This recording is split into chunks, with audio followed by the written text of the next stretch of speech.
It's the year 527 BC, where in the Orient, Buddha enunciated the fourfold noble truth. Life is suffering, and the cause of that suffering is desire. Therefore, if you can end desire, you eliminate all suffering. Now here we are, 2,500 years later, and guess what? We still desire. Our society teaches us to desire, to want things, to work for things, so that we may be happy. We have become a culture nowadays of desire and seeking to fulfill it.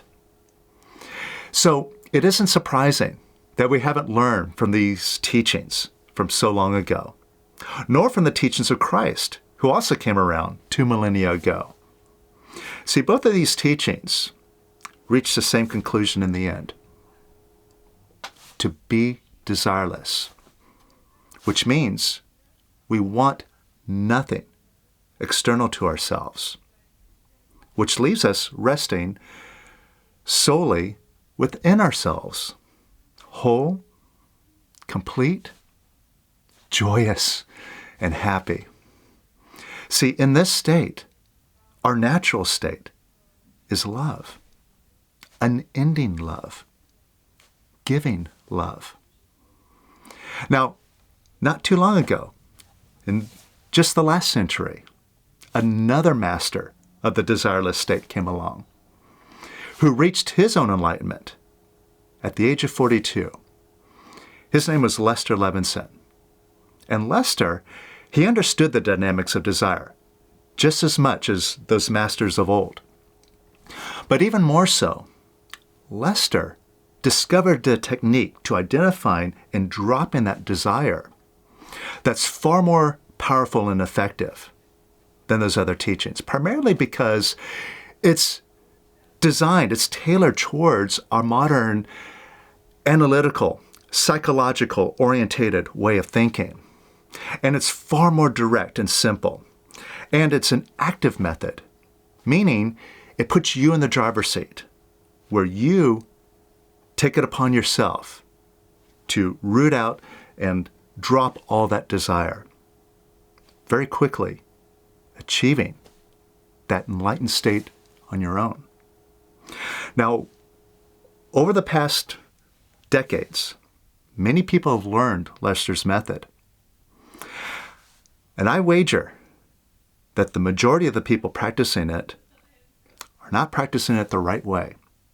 So in this video, I'm going to go over what makes Lester's method so simple and so effective, but also how to make sure you're using it effectively. Check this out.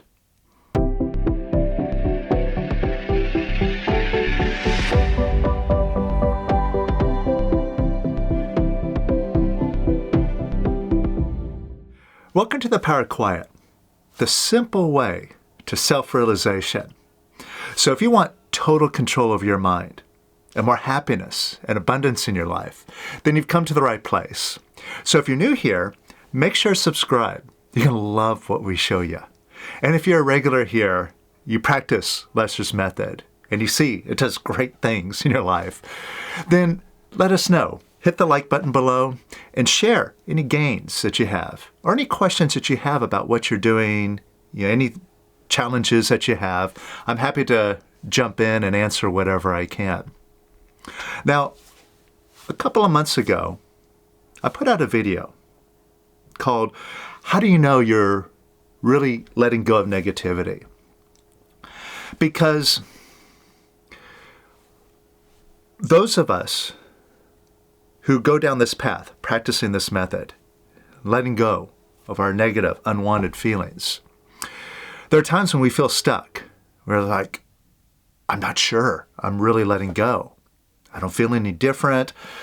Things aren't happening. My bad situation isn't turning around like it's supposed to. If I get more positive, why am I still having this problem? How do I know I'm really letting go? And I go over in detail how to check yourself, how to measure your releasing, and know for a fact that you're actually letting go of that negativity. Now, here's the thing. In that video, I mentioned that the letting go that we do here, right, the releasing that we practice on this channel, that method is not Lester's method, right? What we do here, where you identify that tightness and contraction, that clenching, where you're pushing down your feelings, and then you open up and you just let that energy go, and you feel this kind of kinesthetic release through the body, right? It's something that's visceral, something you could feel and feel a difference right away. And so it's a very easy thing to get across and demonstrate. Well, you can let go of this negativity. You can let go of your frustration, your worry, these other feelings that bug you, that you tend to fight with. You could actually let it go and see that it's gone and go, wow, oh, maybe I could just let it all go, right? But again, it's not Lester's method. So I got a lot of questions and comments about, well, I get the difference, because the other thing is, over the years, there have been various teachers coming around that learn Lester's method, and then they want to apply their teaching to it, and they want to add their way of releasing to it. So you have all these other ways of releasing, right? The kinesthetic way of releasing, like I just mentioned before, or the holistic way of releasing, or the fifth way to release, or the free way, all these different ways. They got nothing to do with what Lester gave us as a method and what he taught us to do. And by practicing these other ways of releasing, we actually don't get the results that Lester shows us that we can get. And that's a major reason why. So that's why here now, I want to address what Lester's method is all about and how to really apply it.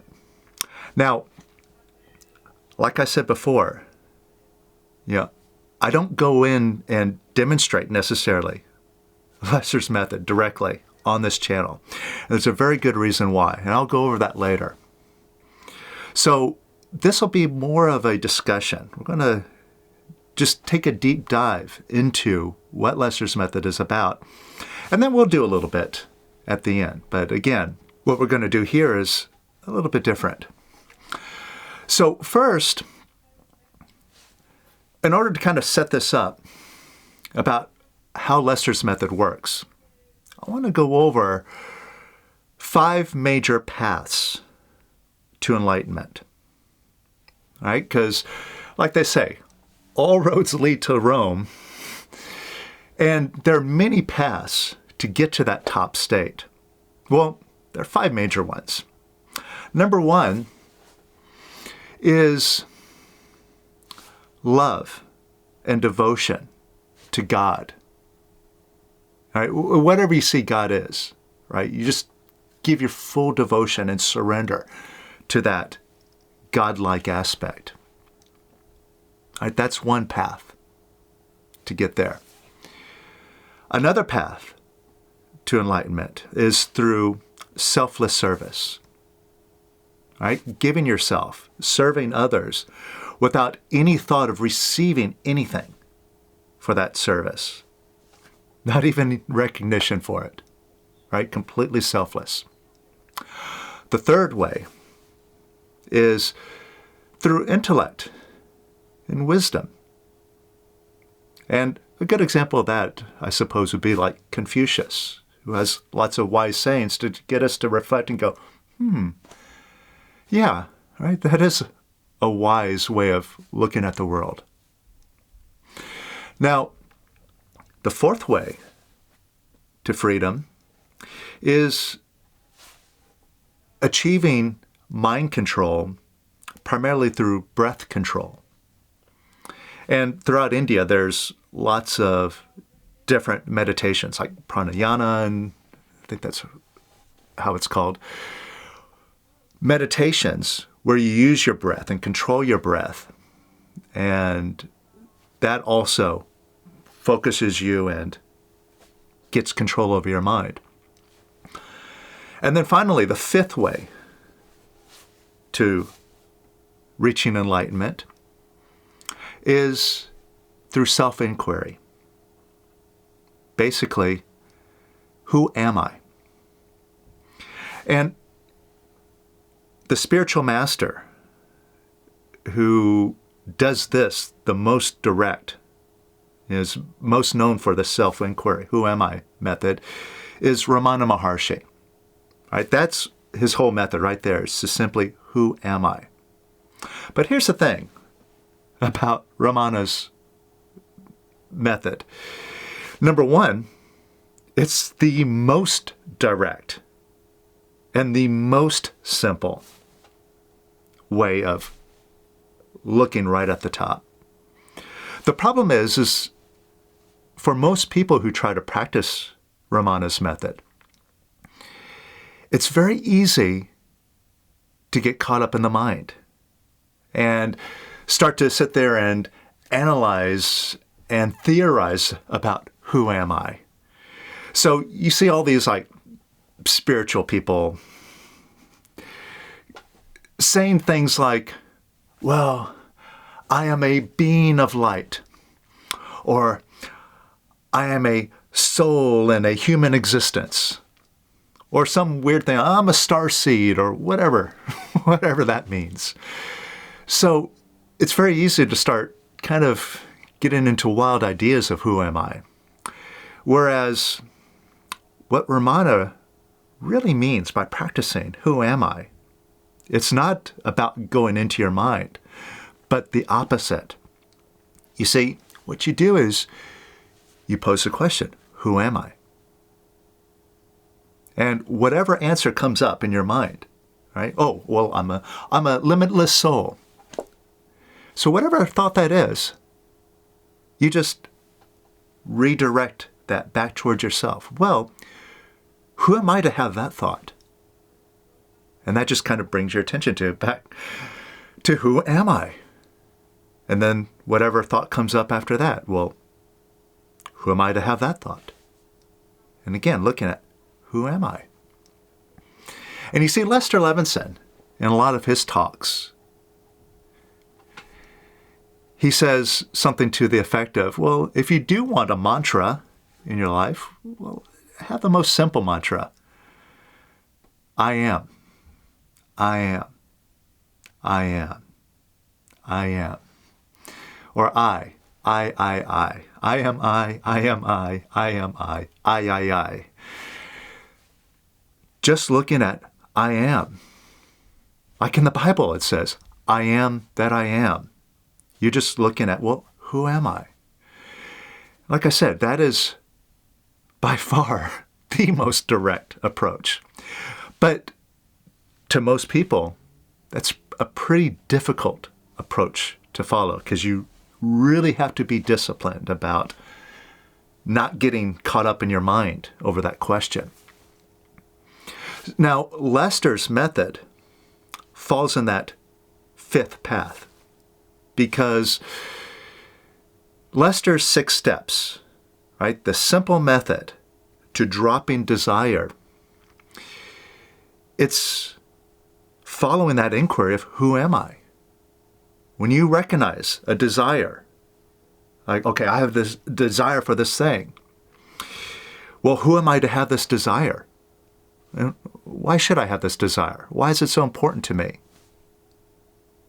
And is this desire really necessary in order for me to be happy? And who am I who has this desire to begin with?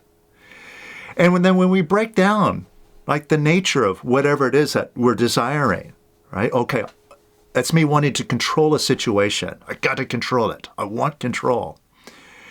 And then when we practice Lester's method and we let go of that want for control, afterwards we recognize, oh, that burning need, I got to control it, that wasn't real and it wasn't necessary. And by letting go wanting control, all of a sudden, here I am just sitting back, nice and relaxed, and I'm in control. Now, this path of who am I, it is rooted in discrimination. And what I mean by discrimination, because that word can have a couple of different meanings. Basically, what I'm talking about is discernment. Seeing the simple truth as it is right in front of your eyes and going, oh yeah, obviously that's true. And the most direct discrimination is, I am. Is that not true? See, everything else in the world changes, right? The world changes, opinions and thoughts change, feelings, emotions change. One moment they're here, the next moment they're gone. So, in our mind, our viewpoint, our ideas change, they evolve. So all these things that change, how real can they be? Right? If they're one way one moment and another way another moment, well, they both can't be right. In order for something to be true, it has to be true all the time. And the only thing that we can absolutely, without a doubt, say that's true is, I am. That's obvious. I am. I'm here. I am. That has never changed. As far as I know, I've always been here. So, that's the key right there, is discrimination. And Lester's method is based on the ability to discriminate and let go of these desires. See them for what they are and see the mind for what it is, and then just drop it. So let's go into what discrimination is all about. Now, there are three aspects to the mind. The first aspect is the sensing aspect. Right? We have those five senses. So, we sense that it's hot or it's cold. Right? We have that, and animals have that. Now, the second aspect of the mind is this recording and playback aspect of the mind. And if you pay close attention to that mind, what is it? It's just a sound, a voice that plays in your head. Where did it come from? Who gave it to you? And why do you think you have to listen to it? But if you pay close attention to that voice in your head, all the problems, all the struggles, all the worries that it feeds you every single day, day in and day out, it's the same thing. It's the same repetitive dialogue that goes on today as it was yesterday, as it was the week before. And really all that mind is, mechanically, it's just a recording and playback machine. So you have a worry or a concern, or you put in a thought like, oh, I'm not good enough, I can't do this. That gets recorded into the mind, which is nothing more than a recording and playback machine. And then it plays that sound back to you, whether you want to listen to it or not. All right? So that's that recording and playback aspect. And again, we have that, and animals have that. So if you take a baby elephant and you tie a rope around its leg, and stake that rope into the ground so the elephant can't move, it records into its mind that, well, as long as a rope is tied around my leg, I can't go anywhere. So even after it grows up, and it's now several tons heavy, they tie that same little rope around its leg, where if it wanted to, it could just walk off whenever it wanted to. But it doesn't even try because of that automatic recording playing in its head. So that's the operative word. When you are in the second aspect of the mind, listening to your mind, which is just nothing but a recording and playback machine, you're completely on automatic. And there's no discrimination going on. Now, the third aspect of the mind, which is something that we humans have, that animals lack, is the ability to discriminate. So, say you're driving down the road, and then somebody cuts in front of you, like right in front of you, jams on their brakes, and then flips you a rude gesture, rude hand signal out the window. Now, first, you might just fall right into that automatic mode. Right? The blood starts boiling, your mind starts racing. How dare they? Who do they think they are? And before you know it, you're speeding up and you're chasing after this person. And then up ahead comes a red light. And so you're going to pull up next to them. You're going to roll down your window and tell them what you really think. When you pull up next to them, you start to roll down your window. And then you're like, that person looks familiar. Is that Colin McGregor? No way. See, then the discrimination kicks in. Whoa, I better not mess with that guy. So that's something that we have the ability to do, is to actually discriminate and break that automatic pattern in the mind. So what does this have to do with Lester's method? And why is it that a lot of us tend to gravitate towards other ways of releasing, easier ways to release? Now, I mentioned in that video a couple of months ago that the releasing that we do on this channel, what we call the kinesthetic way of releasing, it's not the method. That is not what Lester intends us to do to release all of our desires, by releasing them kinesthetically. I was very clear about that. And that's why a lot of questions came up. Well, if that's not it, then what is it? And I've seen again and again in all the classes, practically every class, I address this and I work with people, because the majority of people tend to use Lester's method kinesthetically. Now, there's nothing wrong with that. And the reason why I use the kinesthetic method on this channel is because it's a good demonstration and you get that visceral feedback. So even if you know nothing about releasing, right? If you're just Joe Schmo who shows up and watches a video, anybody can do that. And it's a wonderful demonstration that I don't have to fight with my feelings anymore. I don't have to suppress my anger. I don't have to run away from my fear. I can just bring them up and let them go. I can just open up, let that energy go, and that anger's gone. The fear's gone. And also, I noticed that whatever crazy cockamamie story was running in my mind about, oh, I got this problem, or I got this thing I'm worried about, it just starts to fall apart. And naturally, I discovered that that sound in my head wasn't even true. So, the problem with that is when you try to release everything kinesthetically, if you had to release every uncomfortable, negative feeling one at a time kinesthetically, it would take you forever. It would be a forever job. And that's why a lot of people are wondering, well, Lester said it should take you 2 months or less. Why is it taking me 8 years to do that? Maybe Lester's wrong. Or what am I doing wrong? That's the major reason right there. Now,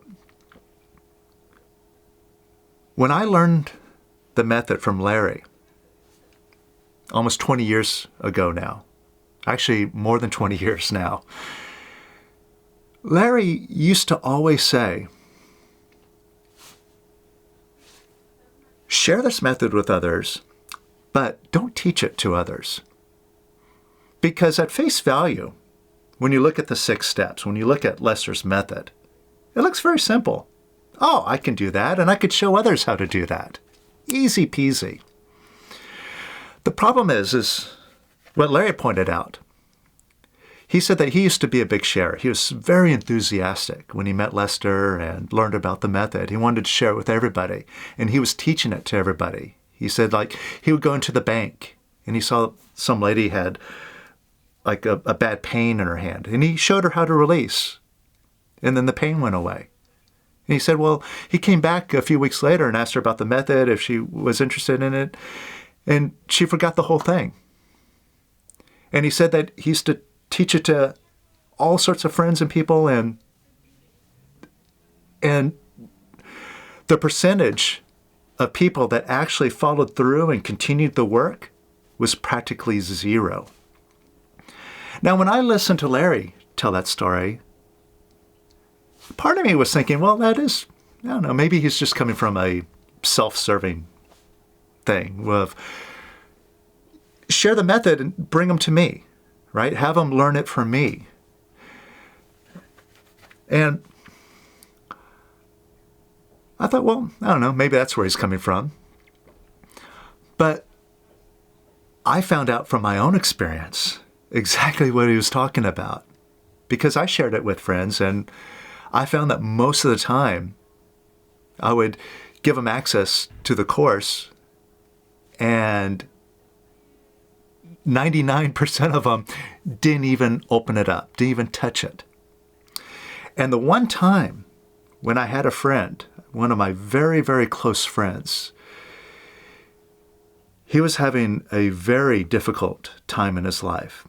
He was having a very difficult time financially, and then simultaneously, his daughter, who's a very little girl at that time, had some sort of bad medical condition, something going on in her brain where they need to do brain surgery on her. And he was very stressed out and didn't know what to do about the situation. So I said, look, I got this wonderful method, this course, check it out. This will really help you. And he did it. And I remember talking to him about a month later, asking him how things are going. He said, oh yeah, well, financially things are looking up. All right, I'm feeling stable now. And everything's cleared up with my daughter. Everything's great now. And I feel wonderful. I said, great. So are you continuing your releasing? Are you continuing doing the work? And he's like, what? No, I don't need it anymore. I'm good. So I realized, whoa, maybe Larry was onto something. Now here's the reason why Larry really stressed that if you teach this to somebody, you're actually ruining them. Because, and this goes into why we tend to go for these other ways of releasing. And that's because Lester's method, when done purely, when just done directly, it's very confrontational to the ego. It kind of just pulls a mask off of the whole ego and exposes it. And the ego does not want that. See, subconsciously, what happens in somebody that just gets a little bit of experience of the method is that in the back of their mind, they're like, oh my God, Larry's trying to kill me. Larry's trying to just completely eradicate my ego. I don't want to talk to him anymore. You see, that ego does not want you to go free, no matter how much it tells you it does. It does not want you to be happy. It does not want you to be enlightened. Because in order to do that, you'd have to let go of that ego. But it wants to remain in power. It wants to boss you around. So it loves for you to do something that's not as effective. Let's put it that way. And what Larry used to always say about the course, whether it's a live weekend course or an online course, is that the course is very specifically put together. And there's a lot of elements that come together into this course. It's not just the 6 steps, but it's also practicing discrimination. It's recognizing those 3 aspects to the mind: the sensing, the recording and playback, and the discriminating aspect of the mind. It also gets you to discriminate about what your mind is as that recording and playback machine. And also discriminate what your feelings are all about. And a major part of the course is working and identifying what feelings are, where they come from, and the hierarchy of them. From, the ag flap, apathy, grief, fear, lust, anger, pride, versus courageousness, acceptance, and peace. And seeing where you are on that chart. And seeing yourself move, measuring where you are. And measuring where you move and using that as a direction of, oh, okay, I'm going in the right direction now. Also, a major part of the course is learning how to take responsibility for everything that happens to you in your life. Because if somebody else is out there doing it to you, if it's someone else to blame for it, then what do you do with that? You're a victim. Whereas if you take responsibility, even for heinous things that happen to you that somebody else does, at least you could do something about that. Right? That gives you a direction. You're no longer a victim. You're in the driver's seat. And a major part of the course is looking at pride, that ego pride, and seeing what that's all about and letting that pride go. Going over attachments and aversions, the bulk of the exercises, which a lot of people probably don't do. But that is where you actually apply Lester's method. Because we all have attachments and aversions to everything in our life, where they're both desires. An attachment is, I got to have it. And an aversion is a desire, but in the opposite direction. Get that away from me. But we have attachments and aversions to everything. In all of our behaviors and all of our problems, we have attachments and aversions around them. And they're like equal and opposing energies that lock in a behavior or a program or a way of thinking in the mind.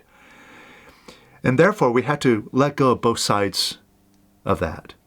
And that way we dissolve these programs, these belief systems and behaviors and so on.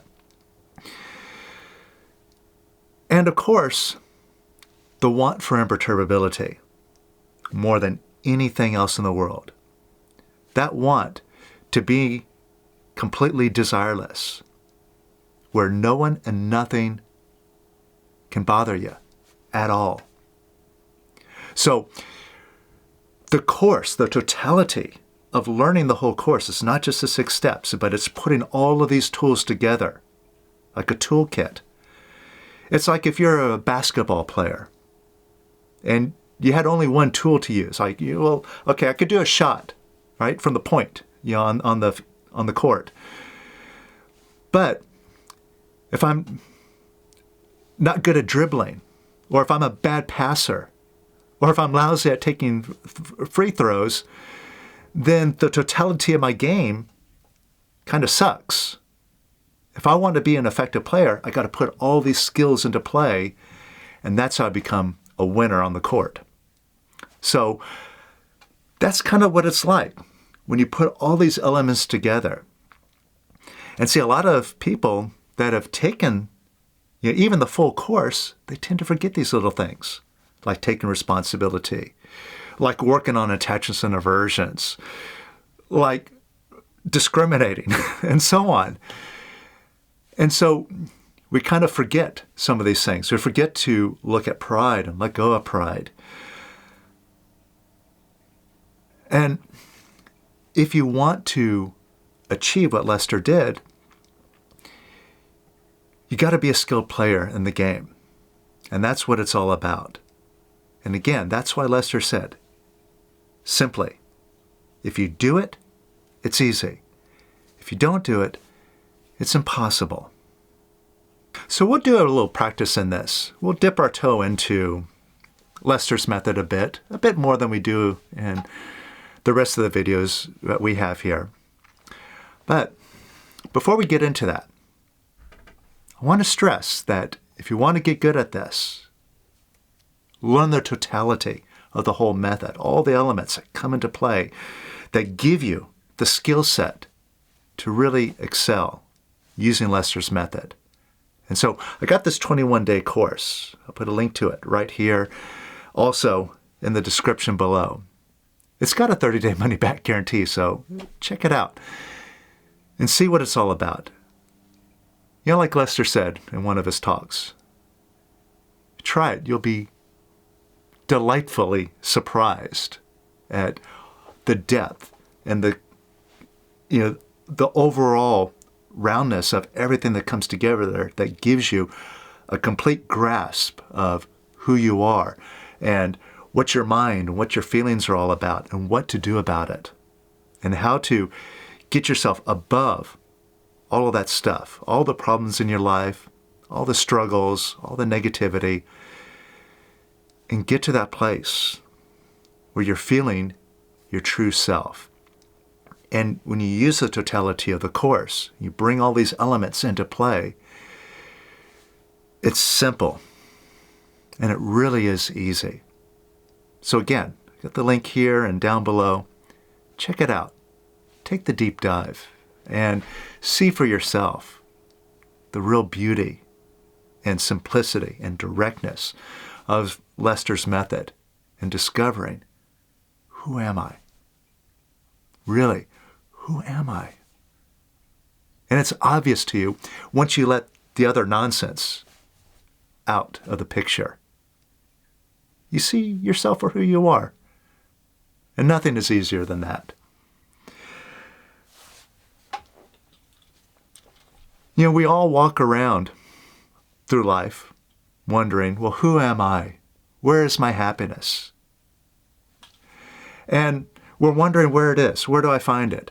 And it's like if you have your glasses on your head and you're wondering, like, where are my glasses? I can't see. Where are my glasses? Duh. It's right there.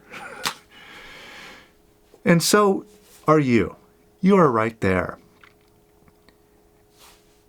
Now, let's go back to where we started at the beginning here. We're talking about Buddha and his fourfold noble truth. Life is suffering, and the cause of that suffering is desire. Therefore, if you end suffering, you end desire. The problem is that goes against everything that we've learned growing up in this world.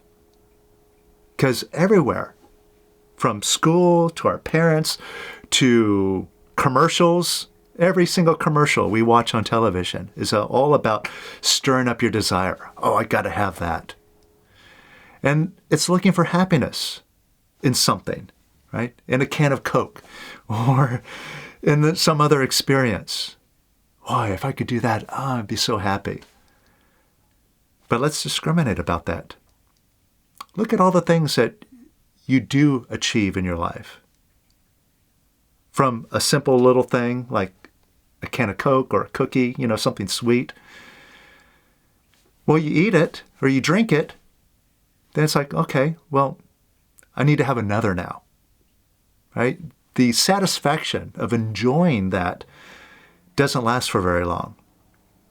And other achievements that you have in your life, no matter how great they are and how wonderful you feel like, oh, I'm on top of the world now. I'm so happy. Inevitably, that thing goes stale. And you're no longer happy with that anymore. And you're looking for the next thing to make you happy. And also, we learn that, well, if I'm not getting my goals, it's because I don't want them enough. A la Tony Robbins, right? You got to have your passion. You got to want it so bad. And that's what drives you to get your goals. But look at the things in your life that you've been wanting really, really bad. How long have you been wanting those things? years, decades. And if wanting was the magical ingredient that was going to get that for you, you've been wanting it so much, you should have had it by now, right? So by discriminating, by seeing things clearly as they are, and a lot of times we're on automatic, we're not even looking at it. But when we look at it, it's like, oh yeah, that's obvious. Wanting doesn't help you. In fact, that wanting is suffering. It's lack, despair, neediness. So take a look at something that you want in your life right now. What's something that you really want right now in your life?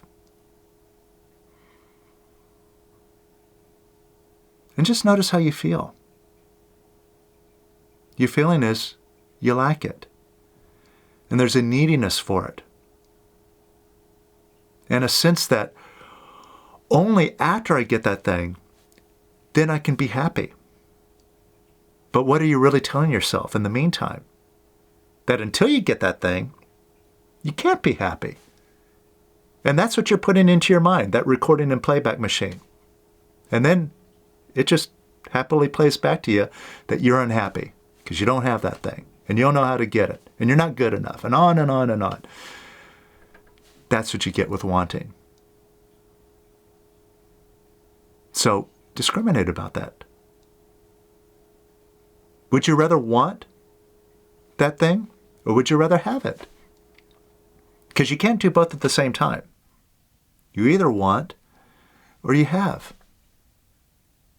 Just like you can't stand up and sit down at the same time. You do one or the other.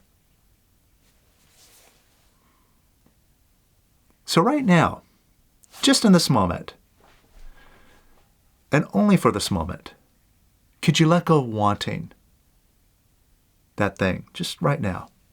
And it's a decision. Nothing to figure out. Yes or no. Could you let go of wanting it? Because after all, who decided to want that in the first place? Is the want in control?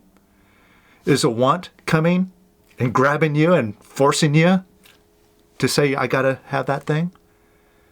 Or is that your decision in the first place? Oh, I want that. Gotta have it. Who decided that? You did.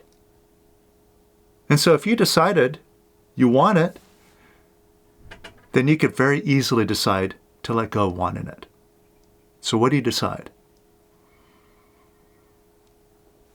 Could you let go of wanting it a little bit more? And could you let go of wanting it a little bit more? And could you let go of wanting it even more? And could you let go of wanting it even more? And don't worry about later on. Don't worry about what's going to happen, if the want's going to come back, or what are you going to do if you are completely desireless? How's it going to happen? Never mind. Just in this moment, could you just drop the desire for that thing? Yes or no? And could you let go of wanting it just now in this moment? Yes or no?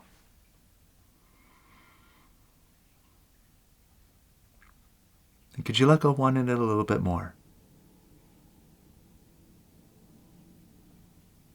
And a little bit more.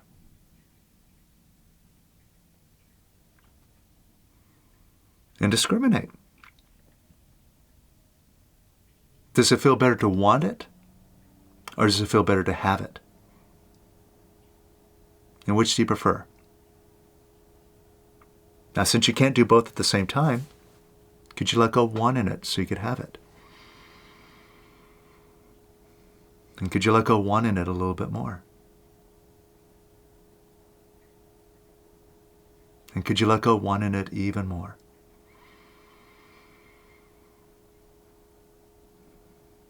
And even more. And could you let go of wanting it even more?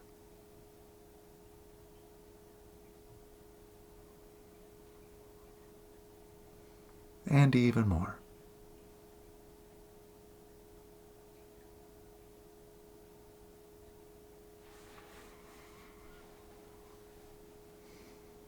And see how you feel now.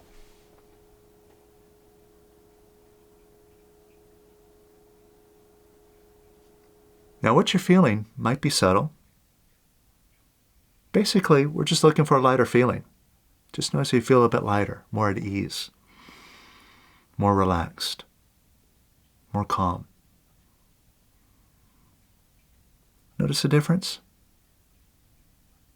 See that neediness, that suffering that Buddha talked about. When you let go of the wanting, now you're more at ease, not suffering. And also, see if it feels more possible to have it now than it did a few moments ago. And again, it might be subtle, or it might be very obvious. A sense of, I can. Just notice the difference.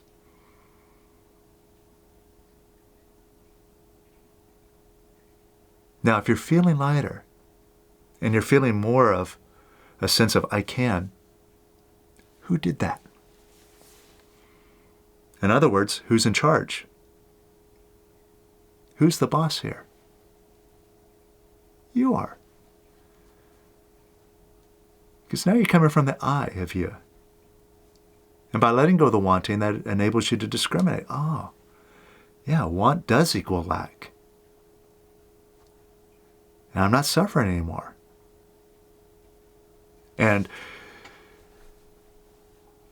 the greatest discrimination now is realizing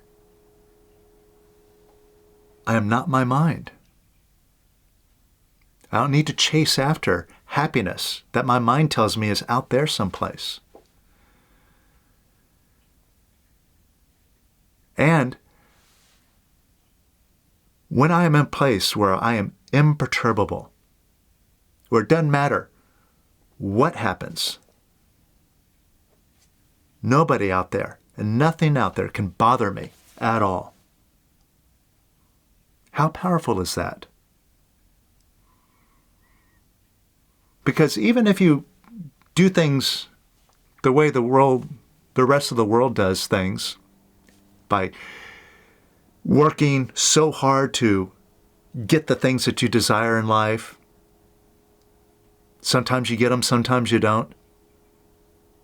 But if you're always coming from that place of I need it, and I'm bothered if I don't have it, and even if I have it now, I'm afraid of losing it, right? Because if I lose it, then I'll be bothered again. How great is that? Seriously. Who wants to live like that, where the rug can be pulled out from you at any moment? Whereas, if you really decide to come from a place of imperturbability, where no one and nothing can bother you, and the only thing that can bother you is because you'd have a desire for something. So if you eliminate the desire, then legitimately nothing can bother you. How powerful is that? To be in the place where nothing can bother you. And whose decision is that? So, out of all the ways, those 5 major paths to freedom, what Lester has put together is not only the most direct path, direct as Ramana Maharshi shows it, but even better than Ramana Maharshi, the way Lester broke down the 6 steps, it made it very user-friendly and very practical. Because by identifying specific wants and letting them go, you realize, oh, I'm not this desire. I'm not this neediness. I'm not these feelings. I see who I am now, beyond all of that nonsense. And that happens very, very fast when you use Lester's method the right way.